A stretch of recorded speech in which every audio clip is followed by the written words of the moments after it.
Hello everybody and welcome to my channel. I'm Mariah. Today's topic is emotional disability. In this video I'll cover everything about emotional disability.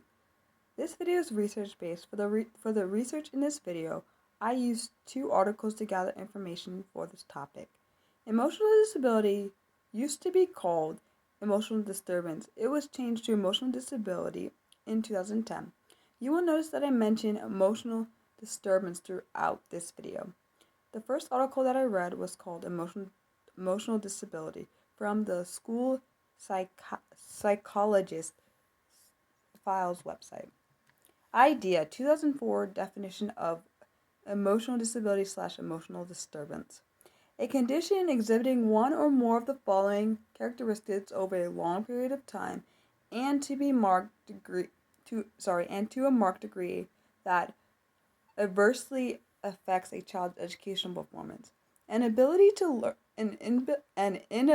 learn that cannot be explained by intellectual, sensory, or health factors. An inability to build and maintain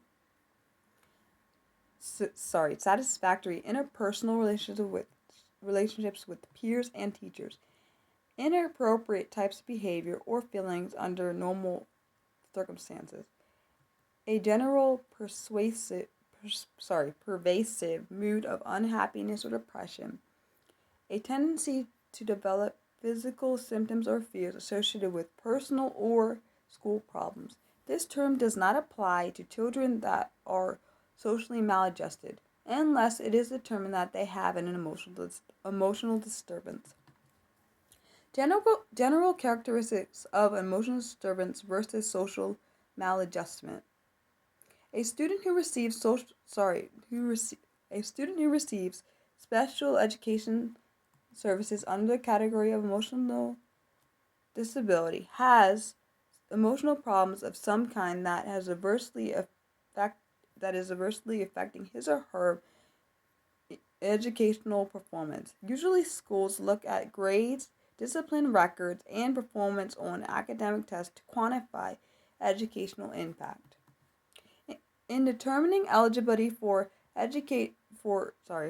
emotional disability, several evaluations are typically completed. A school will conduct psychological testing by a school psychologist, which will include cognitive and social / emotional measures, rating scales, interviews, and observations. Educational testing is typically completed to determine current levels of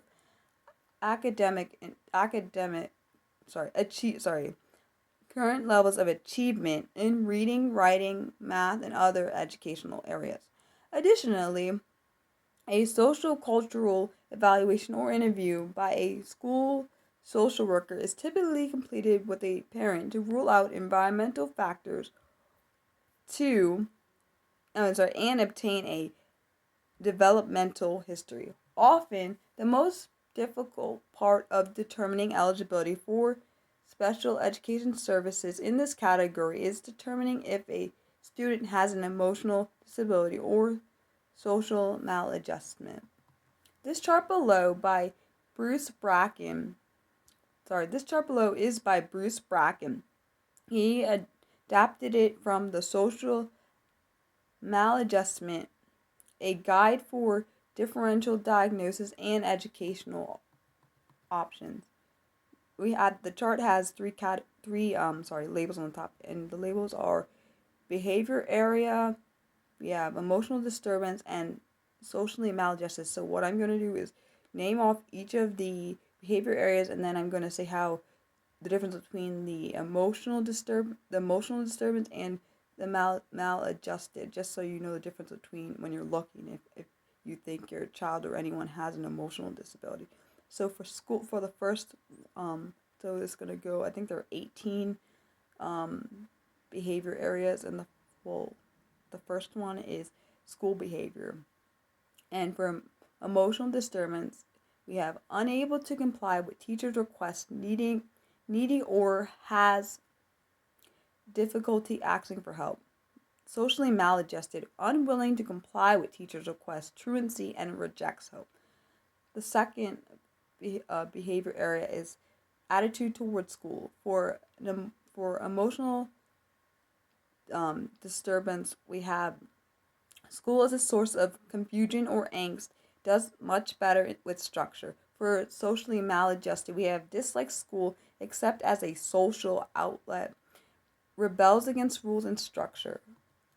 The third the third behavior area. For emotional disturbance, we have misses school due to emotional and psychosomatic issues. For socially maladjusted, we have misses school due to choice.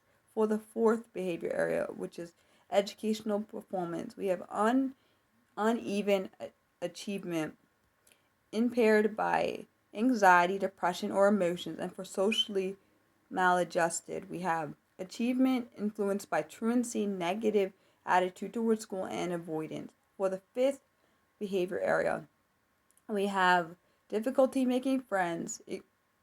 For the fifth behavior area, which is peer relations and friendships, under emotional disturbance, we have difficulty making friends and ignored and rejected. And for socially maladjusted, we have accepted by the same delinquent or social cultural group.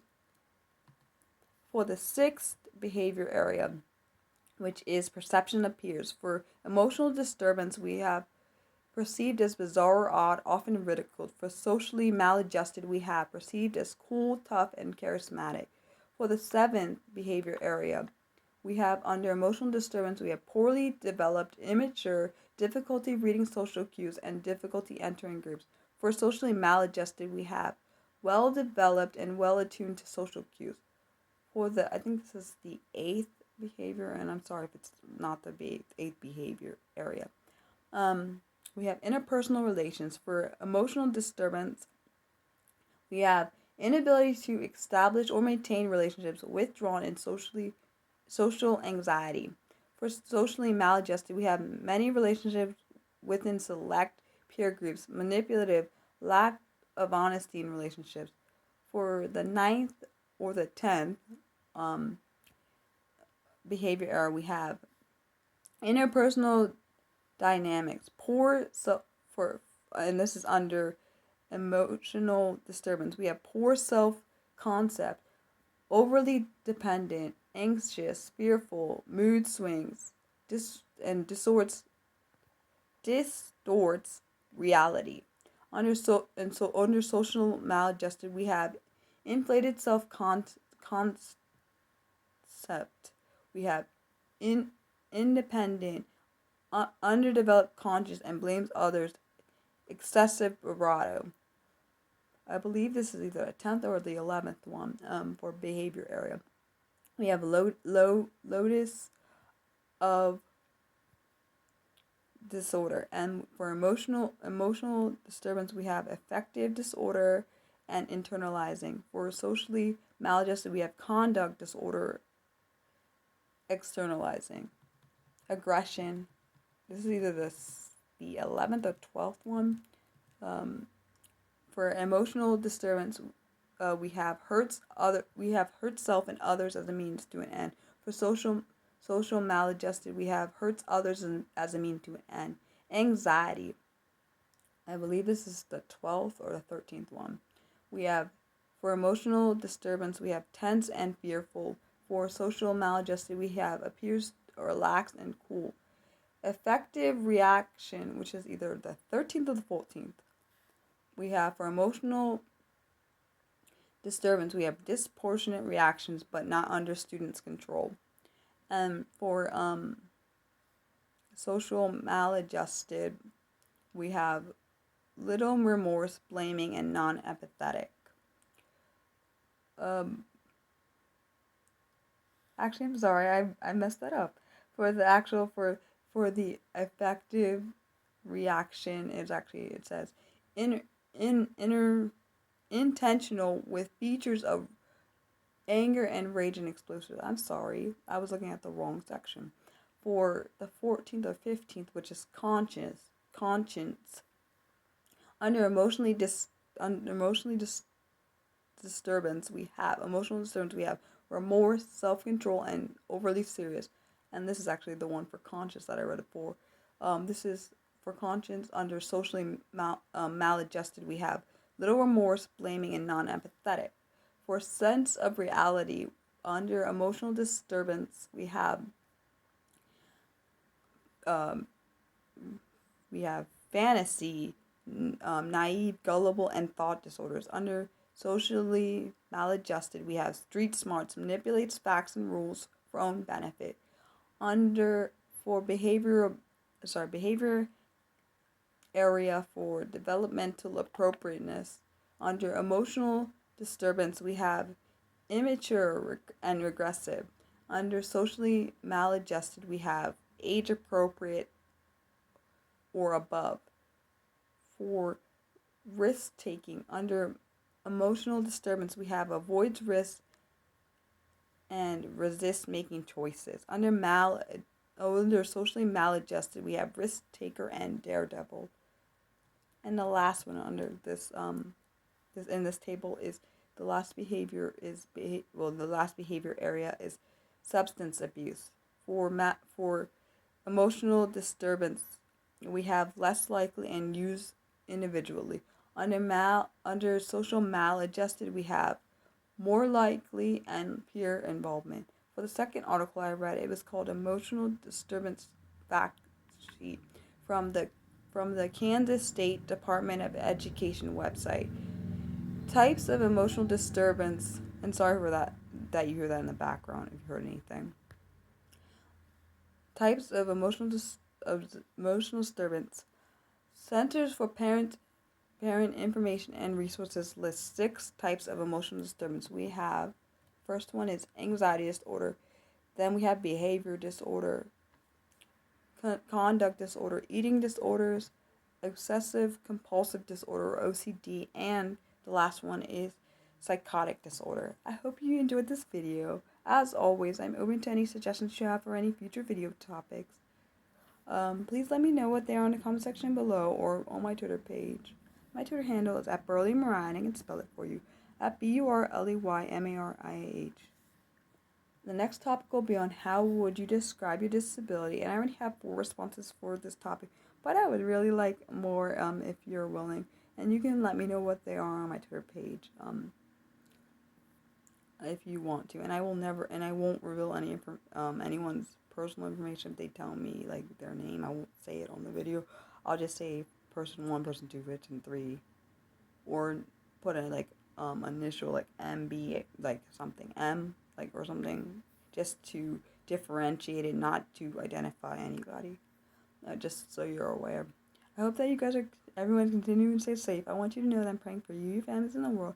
I'll post my notes in the comment section for anyone who needs them. Please like, share, and subscribe if you want to and found this video to be helpful.